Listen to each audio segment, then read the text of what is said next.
BJP party ఒక మతతత్వ party అని మతం పేరుతో చిచ్చు పెట్టడం, ఆ మంటలో చలి కాచుకోవడం బీజేపీ చేస్తున్న రాజకీయాలని మణిపూర్ ఘటన ద్వారా రుజువు అయింది. కాబట్టి బీజేపీ చేస్తున్న పొరపాట్లన్నీ ప్రజలు గమనించారు. కాబట్టి ప్రభుత్వానికి చెందిన ఆస్తులైతేనేమి వాళ్ళ బినామీలకు కట్టే ప్రయత్నం చేస్తున్నారు. కాబట్టి ఈరోజు బీజేపీ చేస్తున్న అరాచక పాలన వల్లనే ఈరోజు బీజేపీ పార్టీకి మెజారిటీ తగ్గడానికి కారణం.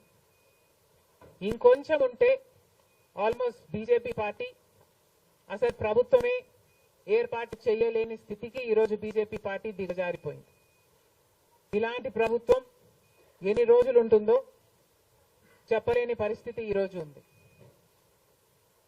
కేంద్రంలో బీజేపీ పార్టీ అధికారంలో ఉంది అన్న మాటే తప్ప పవర్ మాత్రం ఈరోజు బీజేపీ చేతిలో లేకుండా పోయింది. ఎందుకంటే ఈరోజు బీజేపీ పార్టీ వాళ్ళ స్ట్రెంగ్త్ కోసం ఇతరుల మీద డిపెండ్ అయ్యే పరిస్థితి ఈరోజు బీజేపీ పార్టీకి కల్పించడంలో కాంగ్రెస్ పార్టీ రాహుల్ గాంధీ గారు ఇండియా బ్లాక్ సక్సెస్ అయ్యారు. దేశవ్యాప్తంగా ఇది పరిస్థితి అయితే ఇక రాష్ట్రంలో చంద్రబాబు గారు కూటమి పవన్ కళ్యాణ్ గారు బీజేపీతో కలిసి ఇక్కడ ప్రభుత్వం ఫామ్ చేయడం జరిగింది. ఈసారి జరిగిన ఎన్నికలు రాష్ట్రంలో చాలా విచిత్రంగా, అన్ప్రిడిక్టబుల్ గా, అన్ప్రెసిడెంటెడ్ గా ఈ ఎన్నికలు నిలిచాయి. కారణం ఏమిటి అంటే ప్రజలు చాలా డిసిసివ్ గా ఒక నిర్ణయం తీసుకున్నారు.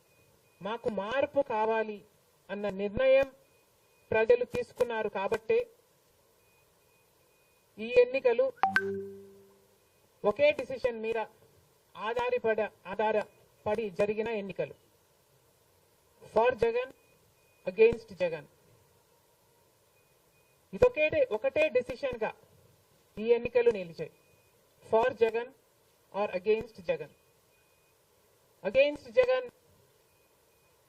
అన్న మార్పు కావాలి అన్న ఈ గట్టి డిసిషన్ ప్రజలు తీసుకున్నారు. కాబట్టి ఈరోజు వాళ్ళ ఓటు వేస్ట్ కాకూడదు అన్నట్టుగా చాలా డిసిసివ్ గా they voted with a vengeance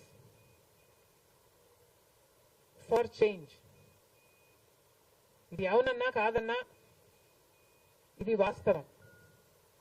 అంత గట్టి నిర్ణయం ప్రజలు తీసుకుని మార్పు కావాలి అన్న అంత గట్టి డిసిజన్ తీసుకున్నారు. కాబట్టి ఇన్ ద ప్రాసెస్ ఈరోజు కాంగ్రెస్ పార్టీ కూడా